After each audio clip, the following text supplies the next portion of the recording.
Mahendra Singh ধোনীক Indian cricket লাভাৰৰ প্ৰায়ভাগ cricket লাভাৰে ভাল পায় আৰু সকলোৱে লেজেণ্ড বুলি ভাবে কিন্তু আচলতে MS ধোনী লেজেণ্ড নহয় হি ইজ এ ক্ৰেডিট চোৰ এণ্ড কুৰ্চি এডিক্টেড কোনোবা এজনে ভাল খেলিলে ভাল কাম কৰিলে সেইজন লেজেণ্ড হৈ নাযায় লেজেণ্ড হ'বলৈ হ'লে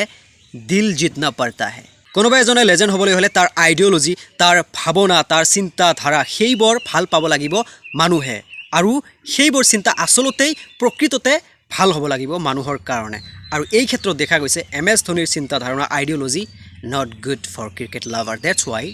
MS Dhoni not legend and now MS ধোনীৰ যিটো এটা পপুলাৰিটি আছিল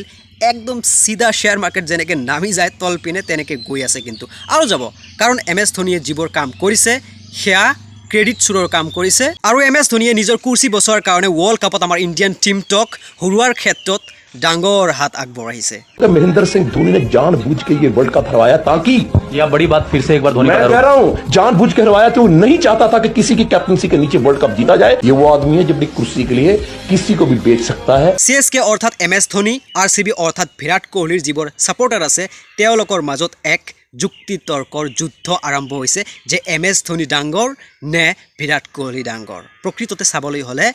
MS ধোনীতকে বিৰাট কোহলি হাই লেভেলত আছে সব ফালেদি বিৰাট কোহলি নাম্বাৰ 1ত আছে হাইয়েষ্ট ৰান কৰিছে হাইয়েষ্ট কেপ্টেনশ্বিপ খেল জিতাইছে হাইয়েষ্ট সব কিছু মাথো এটা কাম বিৰাট কোহলি কৰা নাই যিটো নেকি ক্ৰেডিট চুৰ MS ধোনীয়ে কৰিছে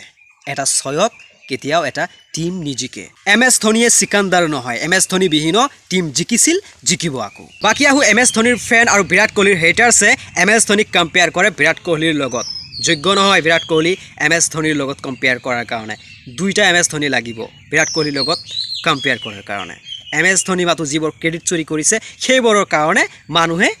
MS ধোনীক ভাল পায় আৰু এয়া নহয় যে MS ধোনী বেয়া প্লেয়াৰ MS ধোনী ভাল প্লেয়াৰ আছিল MS ধোনীক সকলোৱে ভাল পাইছিল ময়ো ভাল পাইছিলোঁ কিন্তু এতিয়া ভাল কিয় নাপায় মানুহে তাৰ কাৰণ হ'ল ক্ৰেডিট চুৰ আৰু কুৰ্চি বচোৱাৰ কাৰণে দৰকাৰ পৰে দেশ হাৰি যাওক it's a jealous war CSK lover RCB hater সেই CSKৰ 5টা ট্ৰফি লৈ বকি থাকে গোটেই দিন আমাক ইনচাল্ট কৰাৰ কাৰণে চেষ্টা কৰে একচুৱেলি IPL মেচটো ট্ৰফিৰ কাৰণে নহয় তো IPL মেচটো বিজনেছ মেচ হয় আৰু সেই IPLৰ মূল উদ্দেশ্যৰ ফালৰ পৰা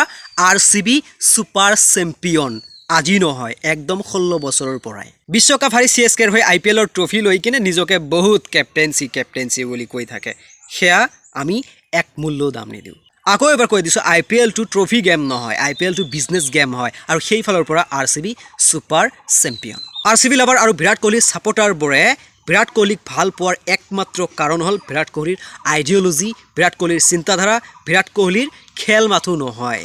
কাৰণ স্কিল তো সবকে পাছ হতা হে জিদ্দি হ'ব লাগিব জিদ্দি হয় বিৰাট কোহলি আৰু MS ধোনীৰ দৰে ক্ৰেডিট চুৰ নহয় MS ধোনী ভাল নেখেলে এয়া নহয় MS ধোনীও ভাল প্লেয়াৰ কিন্তু তেখেতৰ আইডিঅলজি নট গুড MS ধোনীৰ বিষয়ে ক'বলৈ বহুত আছে কিন্তু MS ধোনীৰ যিবোৰ অন্ধভক্ত আছে সাপোৰ্টাৰ অন্ধভক্ত সেইবোৰ আকৌ বহুত বেয়া পাব দিল মে দৰ্দ হোগা ইছলিয়ে নকওঁ আৰু যদি ক'বলগীয়া হয় কমেণ্ট কৰিবা আকৌ ভিডিঅ' বনাই জনাই দিম দে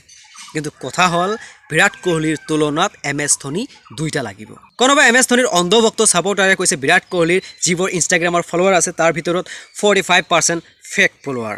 আমি সেই ফলোৱাৰ চাই বিৰাট কোহলিক ভাল নাপাওঁ আকৌ এবাৰ কৈছোঁ আইডিঅলজি জিদ্দিপন লয়েলিটিৰ কাৰণে বিৰাট কোহলিক ভাল পাওঁ আৰু মই মাথো নহয় MS ধোনীৰ অন্ধভক্ত সাপোৰ্টাৰবোৰক এটা অনুৰোধ জনাইছোঁ ইমান অন্ধভক্ত নহ'ব ময়ো যুগত অন্ধভক্তৰ দৰে জুবিন গাৰ্গক ভাল পাইছিলোঁ মোৰ এনেকুৱা লাগিছিল জুবিন গাৰ্গৰ দৰে ছিংগাৰ এই পৃথিৱীত নাই মাথো জুবিন গাৰ্গে নাম্বাৰ 1 জুবিন গাৰ্গ কিন্তু আচলতে তেনেকুৱা নহয় জুবিন গাৰ্গতকৈ বহুত ভাল ছিংগাৰ আছে কিন্তু সকলোৰে আলাগ এটা স্পেচিয়েলিটি আছে জুবিন গাৰ্গ বেলেগ ধৰণে গান গায় আতিফ আসলাম বেলেগ ধৰণে গান গায় লাকি আলি বেলেগ ধৰণে গান গায় এনেকুৱা কথা কিন্তু অন্ধভক্তৰ দৰে এজনকহে ভগৱান বুলি মানি লোৱাটো মূৰ্খামিৰ বাহিৰে একোই নহয় বিৰাট কোহলিক ভাল পাওঁ তেখেতৰ আইডিঅলজি তেখেতৰ লয়েলিটিৰ কাৰণে কিন্তু এটা আহ্বান জনাওঁ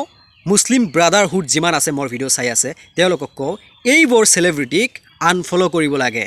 ইনষ্টাৰ পৰা ফেচবুকৰ পৰা টুইটাৰৰ পৰা কমচে কম অলপ হ'লেও ফাৰ্ক পৰিব লাগে কাৰণ আমাৰ ইমান এটা সমস্যা চলি আছে পেলেষ্টাইন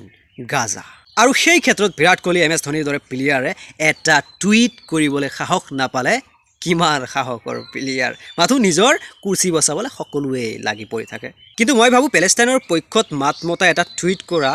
চেলিব্ৰিটিসকলৰ নিজৰ এটা চইচ আছে, তেওঁলোকে মাতিলে মাতিব, নামাতিলে কিন্তু আমি মুছলিম ব্ৰাদাৰহুডে এটাই চইচ, সেইবোৰক আনফল' কৰিব লাগে। অলপ হ'লেও ফাৰ্ক পৰিব লাগে, আৰু ফাৰ্ক পৰিছে, বহুত পৰিছে। অলপ ইণ্টাৰনেশ্যনেল নিউজ চালে আপোনালোকে গম পাব। একমাত্ৰ মুছলিম ব্ৰাদাৰহুডৰ বাহিৰে যিবোৰ ন্যায়পৰায়ণ মানুহ আছে তেওঁলোক প্ৰায়ভাগে নিৰপেক্ষ থাকি ভাল পায়, কিন্তু মুছলিম ব্ৰাদাৰহুডত নিৰপেক্ষ শব্দৰ কোনো যুক্তি নাই, পক্ষত থাকিব ন্যায়ৰ। পেলেষ্টাইনৰ পক্ষত, ন্যায়ৰ পক্ষত এটা টুইট কৰিবলৈ সাহসৰ প্ৰয়োজন, আৰু সেই সাহস সকলো চেলিব্ৰিটিৰ নাই। কিন্তু আমি চেলুট জনাইছোঁ ক্ৰিষ্টিয়ানো ৰনাল্ডোক, আৰু তেখেত সৰু সুৰা প্লেয়াৰ নহয়, তেখেতৰো কেৰিয়াৰ আছে, কিন্তু তেখেত ঘেণ্টাও খাতিৰ নকৰে, চিধা কথা।